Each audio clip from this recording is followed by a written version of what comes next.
नमस्ते, आदाब, सत श्री अकाल. केम छो तमे? मजामा ने? कसे आहात तुम्ही? मजेत ना? और भाई आप लोगों के रोजे कैसे चल रहे हैं? सलाम वालेकुम आप सबको. और आप लोगों की जो इफ्तारी होती है उसमें जो आप लोग अच्छे अच्छे पकवान बनाकर खाते हैं, तो एक बार मुझे याद कर दीजिएगा तो मुझे भी सारे पकवान आपके मिल जाएंगे. तो आज मैं आप लोगों को सिखाने जा रही हूँ मराठी अक्षर भारती इयत्ता 10वीं यानी 10th स्टैंडर्ड के बच्चों के लिए. और मैंने ऑलरेडी आप लोगों के लिए वीडियोस अपलोड किए हुए हैं, तो आप लोग जाएंगे शालिनी हुबलीकर चैनल में और आप लोग देखोगे तो प्लेलिस्ट में आप लोगों को 10th स्टैंडर्ड के ऑल सब्जेक्ट वीडियोस मिलेंगे. यानी जैसे बच्चों ने डिमांड किए हैं वो हिसाब से मैंने वीडियोस अपलोड किए हुए हैं. और आपकी भी कोई रिक्वायरमेंट है तो आप लोग मुझे बताइए कमेंट बॉक्स में, मैं आप लोगों के लिए वीडियो जरूर अपलोड करूंगी. ओके, तो आज मैं एक्सप्लेन करने जा रही हूँ ना, ये जो मराठी का जो लेसन है, लेसन नंबर 3 शाल. तो ये मैंने ऑलरेडी एक्सप्लेन कर दिया है मेरे पहले के बच्चों के लिए. और अभी जो बच्चे हैं उन्होंने रिक्वेस्ट किया है मुझे कि मिस एक बार फिर हमारे लिए आप ये जो शाल लेसन है इसे अपलोड कीजिए. ओके भाई, अगर आप चाहते हैं कि मैं फिर से एक बार आप लोगों को अच्छे से एक्सप्लेन करके बताऊं तो यही सही.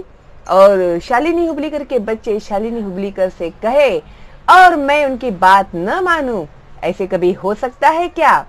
कभी नहीं हो सकता. ओके, तो भाई आज मैं एक्सप्लेन करने जा रही हूँ तीसरी या चौथी बार. ये है लेसन शाल, जो हमने लाइव स्ट्रीम में भी एक्सप्लेन किया हुआ है. तो ये जो शाल है ये लेसन लिखा हुआ है राग जाधव जी ने. उनका जन्म हुआ था 1932 और उनकी मौत हुई थी 2016 में. तो उन्होंने क्या क्या किया है? ओके, तो कवी थे, वो समीक्षक थे, ललित लेखक थे. साहित्याची जाण आणि बहुआयामी समीक्षा वृत्ती यातून त्यांची समीक्षा विकसित झाली. व्यापक वाङ्मयीन दृष्टिकोन आणि चिंतनात्मकता ही त्यांच्या समीक्षेची वैशिष्ट्ये आहेत. त्यांच्या समीक्षा विषयक लेखनाची 30हून अधिक पुस्तके आहेत. त्यांचे साहित्य आणि सामाजिक संदर्भ, आनंदाचा डोह, निळी पहाट, आधुनिक मराठी कवयित्रींची कविता, साठोत्तरी मराठी कविता व कवी, आगळी वेगळी नाटकं ही समीक्षात्मक पुस्तके, वियोग ब्रह्म, मावळतीच्या कविता हे कविता संग्रह इत्यादी लेखन प्रसिद्ध आहेत. 1970 ते 1990 या काळात ते विश्वकोशाच्या संपादनात सहभागी होते. अभी ये जो लेखक है, आप लोगों को अभी जो जो मैं इम्पोर्टेंट बताते जाऊंगी तो उसे आप लोग अंडरलाइन करोगे, क्योंकि वो आप लोगों को एग्जाम में जरूर पूछा जाएगा. और ये जो लेखक है, जो कवि है, इनके नाम और लेसन्स के और कविता के नाम भी आप लोगों को याद रखने होंगे. और जो बच्चे आज पहली बार देख रहे हैं ना मेरा चैनल और उन्होंने अभी तक सब्सक्राइब नहीं किया है तो अभी कर लीजिएगा. और जो फर्स्ट अभंगवाणी जो है, अंकिला मी दास तुझा, और एक अभंगवाणी है, एक है अंकिला मी दास तुझा और एक है, देख ही लेते हैं भाई, अंकिला मी दास तुझा. बहुत डिटेल में एक्सप्लेन किया है मैंने, ये भी एक्सप्लेन किया हुआ है. अंकिला मी दास तुझा भी एक्सप्लेन किया हुआ है. योगी सर्वकाल सुखदाता भी मैंने बहुत डिटेल में, और इसे क्वेश्चन एंड आंसर्स भी मैंने अपलोड किए हुए हैं. तो प्लेलिस्ट में आप लोग जाएंगे तो आपको मिल जाएंगे आपके सारे सवालों के जवाब. और अभी छुट्टियों में आप लोग है ना ऐसे राइटिंग, कथा लेखन, निबंध लेखन, जो मैंने ऑलरेडी प्लेलिस्ट में एक सेपरेट ही बनाया है. और प्लेलिस्ट आप लोग को किस तरह से देखना है उसके लिए ही आज ही मैंने एक वीडियो अपलोड किया है, तो उसे भी एक बार आप लोग देख लीजिएगा अगर आपको पता नहीं है तो. ओके, तो अभी हम लोग शुरू करते हैं. सबसे पहले ये जो होता है ना, ये भी पोर्शन इंपॉर्टेंट होता है, क्योंकि इतने ही लाइंस में पूरी लेसन में हमें क्या है उसके बारे में जानकारी मिल जाती है। ओके, तो शालीभोवती असलेल्या लेखकाच्या आठवणी या पाठातून व्यक्त झाला आहेत। अभी जब आप लोगों को स्वमत पूछा जाता है, एग्जाम में क्वेश्चंस पूछे जाते हैं जिसमें स्वमत यानी आपका खुद का ओपिनियन, स्व यानी मैं, मेरा, माई सेल्फ, ओपिनियन, मत means what, opinion, they want your own opinion. Okay, तो अभी किसी भी बात का हम लोग ओपिनियन कब दे सकते हैं, जब हम लोगों को उसके बारे में जानकारी होती है तभी हम लोग अपना ओपिनियन देंगे ना। अगर हम लोगों को पता ही नहीं है कि क्या है वहां उसमें ये लेसन में क्या है, अगर समझ ही नहीं आया है तो फिर आप लोग क्या ओपिनियन दोगे, है क्या नहीं। तभी ये जब आप लोग स्वमत लिखते हैं ना, तभी आप लोगों को ये सब काम में आता है। देखो अभी मेन शाल में लेखक क्या बता रहे हैं की शालीभोवती असलेल्या लेखकाच्या आठवणी या पाठातून व्यक्त झाला आहेत। आठवणी यानी मेमोरीज, शाल यानी जो शाल होता है ना जिसे भी गौरव करते हैं, रिस्पेक्ट करते हैं, तभी वो शाल और नारियल देते हैं देखो उनको, तो वो होती है शाल। ओके, गिफ्ट करते हैं ना शाल, हाँ तो उसे ही शाल कहते हैं। तो वो शाल जो होता है उसके जो मेमोरीज है उसे व्यक्त झाल्या आहेत, यानी उन्होंने बताए हैं हम लोगों को। ओके, शाल ही प्रतिकात्मक आहे, शालीमुळे येणारा शालीनतेचा संदर्भ अंतर्मुख करणारा आहे।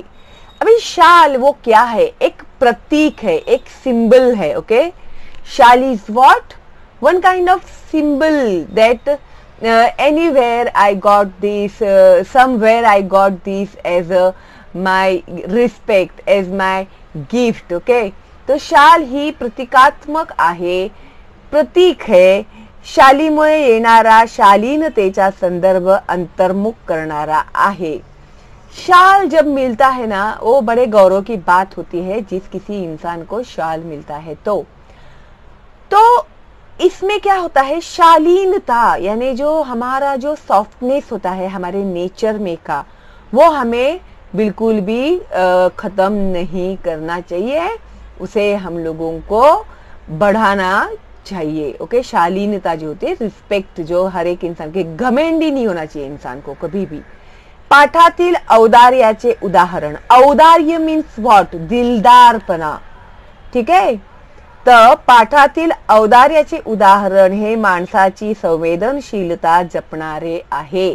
तो इसमें जो दिलदारी दिखाई गई है उसमें जो एक ह्यूमन नेचर के बारे में और एक ह्यूमन की जो फीलिंग्स होती है ना उसके बारे में इसमें इन्होंने बताया हुआ है कि किस तरह से उन्होंने ये शाल को देकर अपना दिलदारपना दिखाकर एक ह्यूमनिटी कायम की, अपने अंदर जो थी वो ह्यूमनिटी को उन्होंने कायम रखा था। वस्तूंच्या संदर्भातील आठवणींचे मोल महत्वाचे असते।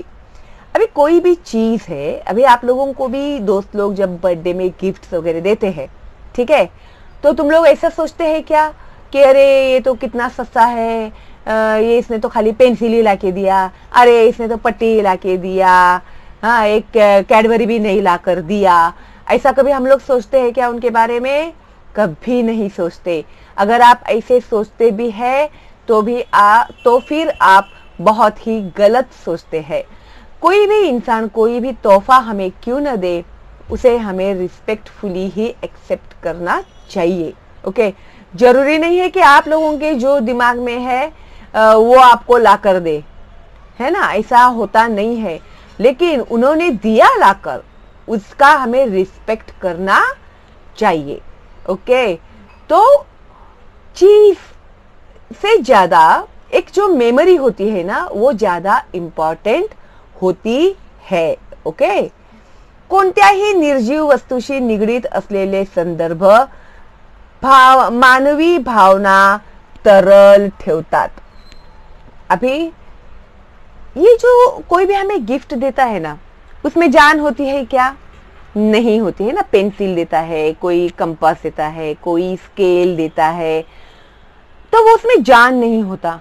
तो कोई भी निर्जीव वस्तुशी निगडीत असलेले संदर्भ, अभी हमें कोई भी चीज गिफ्ट में मिली, हाँ, तो वो तो है बेजान, है ना। तो वो बेजान है तो भी हम लोगों को उससे अटैचमेंट तो रहती है ना। हमारे जो इमोशंस होते हैं वो इमोशंस जो है वो उसके साथ बंधे हुए रहते हैं ना। फिर जब भी हम लोग, अभी मैं भी मेरे ट्रॉफी देखती हूँ मेरी कॉलेज की, फिर मेरी मेमोरीज मुझे याद आती है, फिर मेरे फ्रेंड्स मुझे याद आते हैं, फिर मैं मेरे बच्चों से शेयर करती हूँ वो सब बातें, है ना। तो वो चीज़ों से हमें एक प्रकार का इमोशनल, हमारी फीलिंग्स जो होती है, एक इमोशनल अटैचमेंट जो होता है उन चीज़ों के साथ होता है। और बहुत से लोग होते हैं ना, वो लोग गिफ्ट जो होते हैं ना, छोटी छोटी भी गिफ्ट होते हैं ना, वो भी वो लोग संभाल के रखते हैं। मैंने खुद देखे हैं ऐसे लोगों को। मैं जीने में वो हमारे में दशहरा करते हैं तो उसमें वो सोने का पत्ता देते हैं ना, तो जो मैं हर साल उन लोगों को देती हूँ ना सोने का पत्ता, तो उन लोगों ने तिजोरी में रखा हुआ है उसको अभी भी, और हर साल मैं देती हूँ, वो लोग हर साल रखते हैं। अभी तक मैंने जितने पत्ते दिए ना उन लोगों को, उन्होंने सारे जमा करके रखे हुए हैं। ये मुझे हैबिट नहीं है, लेकिन ना मेरे से नहीं होता ऐसे जमा बीमा कुछ भी। ओके, तो इससे क्या होता है, फीलिंग्स जो हमारी एक अटॅचमेंट हो जाती है। वस्तूशी निगडीत कोणतीही आठवण असो अथवा प्रसंग, किसी भी चीज से रिलेटेड कोई भी हमारी मेमोरी हो या कोई भी एक सिच्युएशन ऐसा हो जाए, त्याचे मानवी संदर्भच सर्वार्थाने महत्वाचे ठरतात। तो इनके कंपैरिजन में ह्यूमैनिटी जो होती है ना, वो सबसे ज्यादा इम्पोर्टेंट होती है। ओके, तो चलो भाई, इंट्रोडक्शन में ही मेरा इतना टाइम गया, क्योंकि ये समझना आप लोगों को बहुत बहुत जरूरी है। तो आगे जो लेसन है ना, वो आप लोगों को बहुत आसान लगेगा। ओके, और ये मैं 2 पार्ट में करने वाली हूँ। आधा पार्ट अभी करूंगी, आधा पार्ट बाद में करूंगी। एकदा मी पु ल देशपांडे यांच्याकडे काही एक निमित्ताने गेलो होतो। एक बार ये जो लेखक थे राग जाधव, वो पु ल देशपांडे जो थे वो बहुत ही बड़े लेखक थे, कवि थे, नाटककार थे। तो वो he was very big personality. तो वो उनके पास एक बार किसी काम के लिए गए थे, निमित्ताने, for any reason he went to meet Pu La Deshpande. Okay, काम झाल्यावर मी निघण्याच्या बेतात होतो। अभी काम हो गया, बात हो गया, फिर वो निकलने के लिए निकले। तेवढ्यात सुनीताबाईंनी मला थांबवले, विचारले, तुम्हाला शाल दिली तर चालेल काय। अभी सुनीताबाई जो थी वो पु ल देशपांडे इनकी बीबी थी। ओके, तो उन्होंने उन्हें रोका, थांबवले मीन्स रोका। She stopped him and asked, do you want, आपको मैं शाल दूंगी तो चलेगा क्या। ओके, तो उन्होंने ऐसे पूछा। मी एका पायावर हो म्हटले और मैंने तुरंत ही हाँ कहा कि हाँ मुझे शाल चलेगा। पु ल व सुनीताबाई यांनी मला शाल द्यावी हा मला मोठा गौरव वाटला, because they are very big personality. तो अगर उनकी तरफ से मुझे कोई शाल मिलता है तो ये मेरे लिए बहुत ही रिस्पेक्टफुल होगा, एक गौरव, यानी मेरे लिए वो बहुत ही अभिमान की बात होगी। ती शाल मी माझ्या खोलीतल्या सुटकेस मध्ये ठेवून दिली, वापरली मात्र कधीच नहीं। वो जो शाल उन्होंने मुझे दिया था वो मैं लेकर गया और मेरा जो सूटकेस था उसमें मैंने डाल के उसे रख दिया और मैंने उसे कभी यूज नहीं किया। बहुत सारे बच्चों को ना कंफ्यूजन होगा, शॉल यानी क्या। देखो, ये होता है शाल। ओके, तो ये शाल जो देते हैं ना, मान सम्मान में नारियल देते हैं, शॉल देते हैं, तो इस तरह का होता है ये शॉल। हम लोग ठंडी में भी ओढ़ते हैं ना, तो ये होता है वो शॉल। ओके, तो उन्होंने उसे यूज नहीं किया था, अपने सूटकेस में डाल के रख दिया था। पुढे वाईला विश्वकोशाचा अध्यक्ष म्हणून मी गेलो होतो। विश्वकोश का जो प्रोग्राम था उसमें एनसाइक्लोपीडिया, आई थिंक उसका कुछ प्रोग्राम था, तभी वो वहां पर प्रेसिडेंट बनकर गए थे, अध्यक्ष यानी प्रेसिडेंट। तिथे नदी काठच्या प्राज्ञ पाठशाळेच्या खोलीत मी राहत होतो। अभी वहां नदी किनारे उनके रहने का इंतजाम किया गया था। पाठशाला यानी स्कूल के एक रूम में उनका रहने का उन्होंने इंतजाम किया हुआ था। खोलीच्या दक्षिणेकडील खिडक्या कृष्णा नदीच्या चिंचोळ्या प्रवाहावर होत्या। अभी जो उनका रूम था ना, खोली यानी उनको जो रूम दिया गया था, उसका जो दक्षिण भाग था तो वहां के जो विंडोज थे वो कृष्णा नदी जो है ना रिवर, तो उसकी एक छोटी सी लहर वहां से जाती थी, तो वहां पे उनका वो खिडकी खुलती थी. थंडीच्या दिवसात एक बाई मोठ्या खिडकी खालील घाटाच्या छोट्या तटावर तिचे छोटे मूल एका टोपलीत ठेवून मासे पकड़ण्याच्या उद्योगात होती. तभी उन्होंने क्या देखा, ठंडी का मौसम था और उस साइड में तो बहुत ज्यादा ठंडी होती है. तो थंडीच्या दिवसात एक बाई, एक जो लेडी थी, माझ्या खिडकी खालील घाटाच्या छोट्या तटावर, अभी ये जो उनके विंडो के नीचे जो कृष्णा नदी की जो छोटी सी लहर जाती थी ना, तो वहां पर वो बैठी थी. ओके.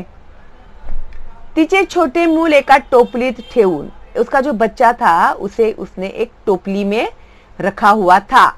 मासे पकड़ण्याच्या उद्योगात होती, और वो क्या कोशिश कर रही थी, फिश पकड़ने की, फिशिंग करने की वो कोशिश कर रही थी. बिजी थी, उसमें बहुत ज्यादा बिजी थी वो फिश पकड़ने में. तिचे बाळ कडाक्याच्या थंडीने कुडकुडत रडत होते. अभी उसका जो बच्चा था ना, उस बच्चे को बहुत ज्यादा ठंडी लग रही थी, और ठंडी के मारे उसका बच्चा उस टोकरी में रो रहा था. पण आई तिकडे बघत ही नव्हती. लेकिन ये जो माँ थी ना, वो वहां पर देख भी नहीं रही थी कि भाई मेरा बच्चा रो रहा है करके. मला मात्र राहवले नाही, लेकिन मुझसे ये सब देखा नहीं गया, रहा नहीं गया.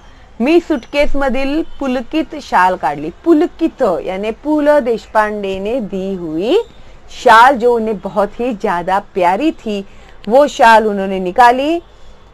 5-50 रुपयाच्या नोटा काढल्या व त्या बाईला हाक मारली, और 5-50 रुपए के नोट्स भी उन्होंने लिए, और वो शाल भी उन्होंने निकाली. और फिर वो जो लेडी थी ना, जो फिशिंग कर रही थी वहां बैठ के, उसका बच्चा रो रहा था, जो उसे इग्नोर कर रही थी, तो उस लेडी को उन्होंने आवाज लगाई. ओके, हाक मार ली यानी उसको आवाज लगाया उन्होंने. ही कॉल्ड हिम, हर. खिडकीतून ते सर्व खाली दिले आणि म्हटले, त्या बाळाला आधी शाळेत गुंडाल आणि मग मासे मारत बैस.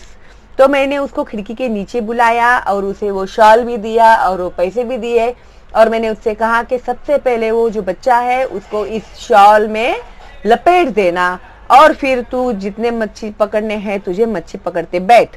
या घटनेची ऊब पुलकित शालीच्या ऊबेपेक्षा अधिक होती.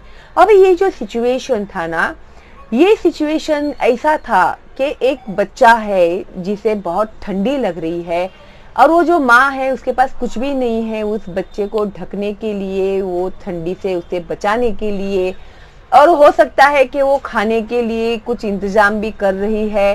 तो वो जो गरीब औरत थी, उसका बच्चा था, और इस सिचुएशन में अगर वो शाल उनके सूटकेस में ही पड़ा रहता और वो उस बच्चे को अगर ओढ़ने के काम नहीं आता, तो वो वेस्ट हो जाता था ना, वो जो शाल था वो. तो उन्होंने क्या कहा है, देखो ये एग्जाम में पूछते हैं, आप लोगों को स्वमत में ये सवाल पूछेंगे, अंडरलाइन करना इसको. इसे क्वेश्चन एंड आंसर्स मैंने दिए हुए हैं ऑलरेडी. तो या घटनेची ऊब, ये जो इंसिडेंट हुआ ना, इसमें की जो गर्मी थी वो पुलकित शालीच्या ऊबेपेक्षा अधिक होती. वो जो शॉल थी ना, उसके हीट से भी बढ़कर ये वाली जो फीलिंग्स की जो हीट थी वो ज्यादा थी. एक सुकून था उसमें कि भाई एक जो बच्चा ठंडी के मारे कांप रहा है, रो रहा है, उसके लिए ये शाल यूज में आया. ओके, फीलिंग्स पहुंच रही है ना आप लोगों तक.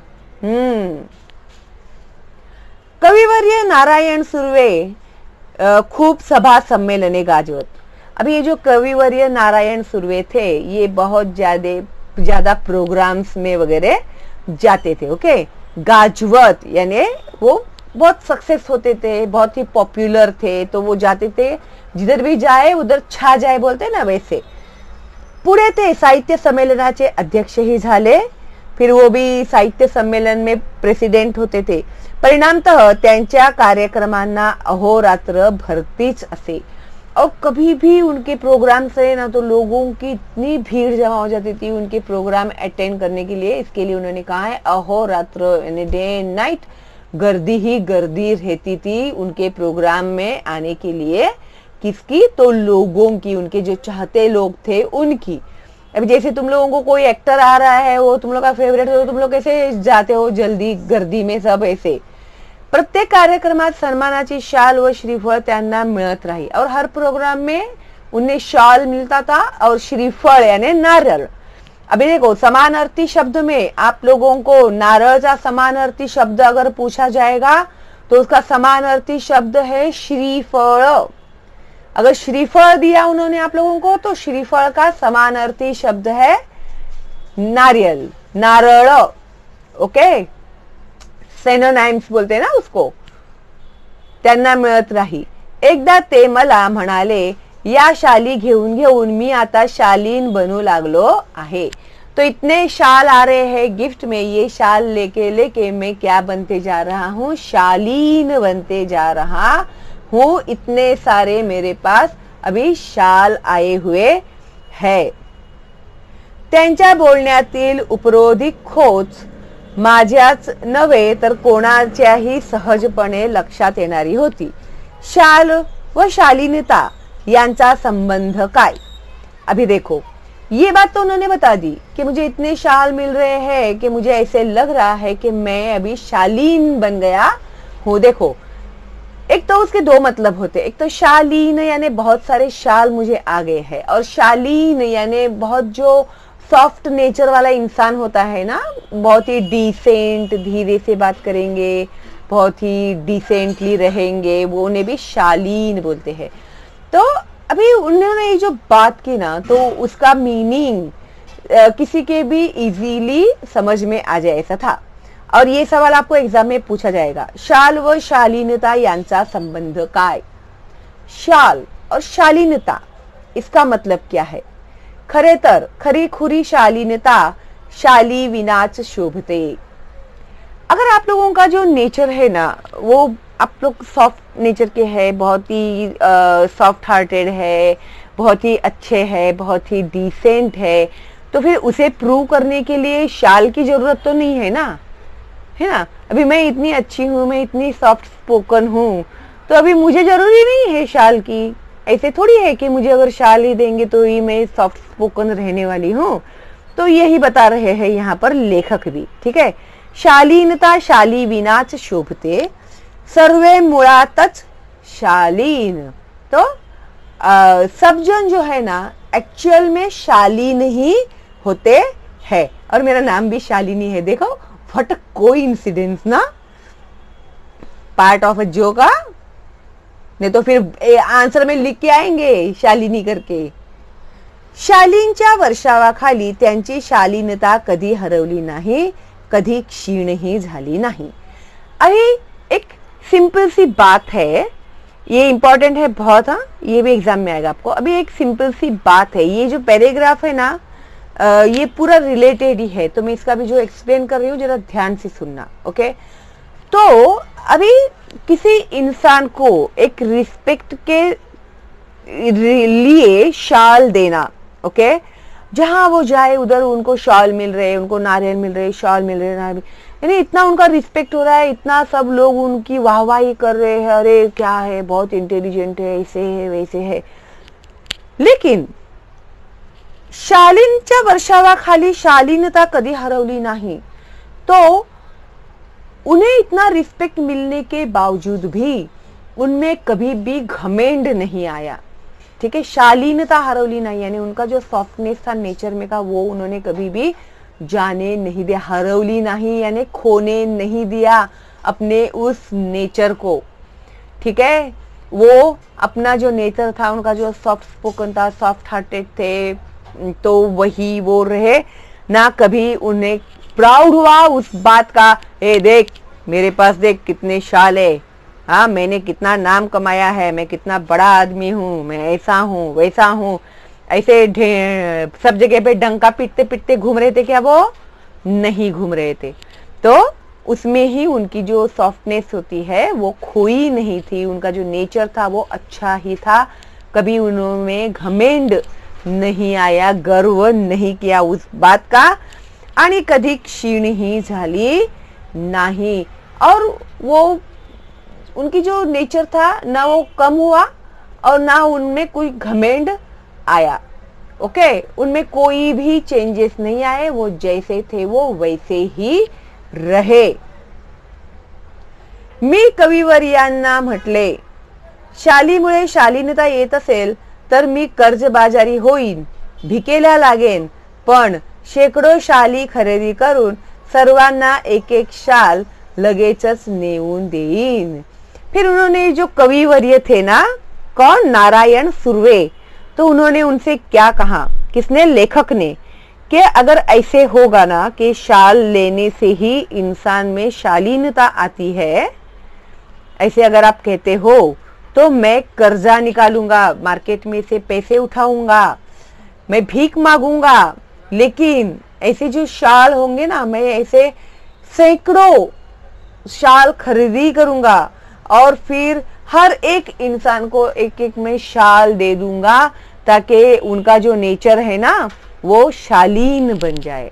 ओके, वो लोग सॉफ्ट बन जाए, इसके लिए मैं हर एक इंसान के लिए लेकर आऊंगा शाल, चाहे मुझे कर्जा लेना पड़े, चाहे मुझे भीख मांगनी पड़े, लेकिन मैं सैकड़ों लोगों को ये वाली शाल लेकर दे दूंगा। ऐसे भी उन्होंने एक बात कही। ओके, यावर तो शालीन कवी मनापासून हसला, और ये बात सुनते ही वो जो कवि थे सुर्वे वो हंसने लगे। शालीमुळे शालीनता येते की जाते, अभी शाल की वजह से शालीनता आती है या जाती है, या प्रश्नाचे माझे उत्तर जाते असेच आहे। तो मेरे हिसाब से देखा जाए तो शाल की वजह से इंसान में की जो शालीनता होती है वो चली जाती है। सन्मान करण्याच्या रूपाने आपण खरे तर एक शालीन जग गमावून बसण्याचा धोकाच मोठा आहे। तो इतना अगर रिस्पेक्ट मिलेगा ना सोसाइटी में लोगों को, तो हमारे में घमेंड आने का धोखा सबसे ज्यादा मुझे लगता है। किसी किसी को ज्यादा वाहवाही भी हजम नहीं होती है ना, तो इसमें क्या है, धोखा ज्यादा है, ऐसे लेखक कहते हैं। मी 2004 साली मराठी साहित्य संमेलनाचा बिनविरोध अध्यक्ष झालो। तत्कालीन 1-2 वर्षात माझ्यावर शालींचा वर्षाव झाला। अभी 2000 साल में जो साहित्य सम्मेलन हुआ था तो उनके अगेंस्ट कोई भी नहीं खड़ा था, तो वो वहां के प्रेसिडेंट बने थे। और उस समय में तत्कालीन यानी at the period of that time 1-2 वर्ष 1 to 2 years माझ्यावर शालींचा वर्षाव झाला। तो वो जिधर भी जाते उनको शाल और नारियल देके उनका सम्मान किया जाता था। एवढ्या शाली जमत गेल्या की माझ्या 8x6 खोलीत त्यांना ठेवणेच शक्य नव्हते। अभी इतने शाल मुझे आने लगे, और उनका रूम कितना था, 8x10। जरा इमेजिन करना, 8x10 रूम, अपने जो घर में टाइल्स होंगे ना तो उसको गिनना जरा 8x10 कितने होते हैं करके, तो आपको पता चलेगा कि वो कितने छोटे घर में रहते थे। तो उनका घर जो था वो छोटा पड़ने लगा वो शाल के लिए, रखने के लिए। मी सगळ्या शालींचे गाठोडे बांधून ते निकटवर्ती मित्राकडे ठेवले। फिर वो जो शाल थे वो सबकी मैंने गठड़ी बांधी और जो मेरा नजदीक में दोस्त रहता था उसके पास मैंने रख दिए वो शाल। व त्या शाली वापरण्याचे वगैरे त्याला सर्वाधिकार दिले, और उसे मैंने कहा भी कि भाई ये तू शाल यूज कर, तुझे जो करना है वो तू कर इन शाल्स का। तो उसको पूरे मैंने पावर दे दिया, वो शाल के साथ तुझे जो करना है वो कर। बेचारा अति प्रामाणिक, लेकिन वो बहुत ईमानदार था। त्याच्याही छोट्या खोलीत त्याने ते सांभाळले। उसका भी घर बहुत छोटा था, लेकिन फिर भी उसने उसके जो शाल थे उसे संभाल कर रखा हुआ था। हळूहळू मी सगळ्या शाली वाटून टाकल्या गरीब श्रमिकांना। और फिर मैंने एक्चुअली मेरे भी दिमाग में ये आई थी बात कि भाई वो दोस्त के घर में रखने से तो अच्छा है गरीब लोगों में बांट देता तो अच्छा होता था। तो लेकिन उन्होंने किया, हाँ ऐसे, तो उन्होंने क्या किया, धीरे धीरे वो क्या करने लगे, जो गरीब श्रमिक मेहनत करने वाले जो लोग होते हैं, बिल्डिंग में काम करने वाले, घरों में काम करने वाले, ऐसे लोगों को उन्होंने एक एक करके वो जो शाल थी वो बांट दी। Okay, good job done. अभी ये मैंने पेज टर्न किया हुआ है और मुझे ऐसे लग रहा है कि मैं ये पार्ट 2 में आप लोगों को एक्सप्लेन करूंगी। और हमें देखो बच्चों, मराठी में बिल्कुल भी जल्दबाजी नहीं करनी है, हम लोग स्टेप बाय स्टेप जाएंगे तो आप लोगों को अच्छे से समझ में आएगा। ओके, और अभी तो बहुत वक्त है हम लोग के पास भाई, तो आराम से पढ़ाई करो, अच्छे से पढ़ाई करो और निबंध लेखन, पत्र लेखन, कथा लेखन, कहानी लेखन की प्रैक्टिस करना मत छोड़ना आप लोग, ठीक है। और फ्री है मेरा चैनल, तो ज्यादा से ज्यादा फॉरवर्ड करना अपने दोस्तों को और रिलेटिव्स को, तो वो बच्चे भी जो है घर में बैठे बैठे अच्छे से सीखेंगे। ओके, तो और सब्जेक्ट में एक्सप्लेन कर रही हूँ, कोई डाउट है तो आप लोग कमेंट बॉक्स में पूछ सकते हैं। अगर कोई डाउट नहीं है तो एक थैंक्स तो मेरे लिए बनता ही है ना। और जल्दी ही हम लोग मिलते हैं अगली वीडियो में। अभी थोड़ा prevention is better than cure, तो घर के बाहर मत निकलिएगा और अपने आप को संभालिए, बचा कर रखिए बीमारी से, और पढ़ाई कीजिए, थोड़ा खेलिए। ओके, चलो फिर मिलते हैं अगली वीडियो में, तब तक के लिए all the best and bye bye.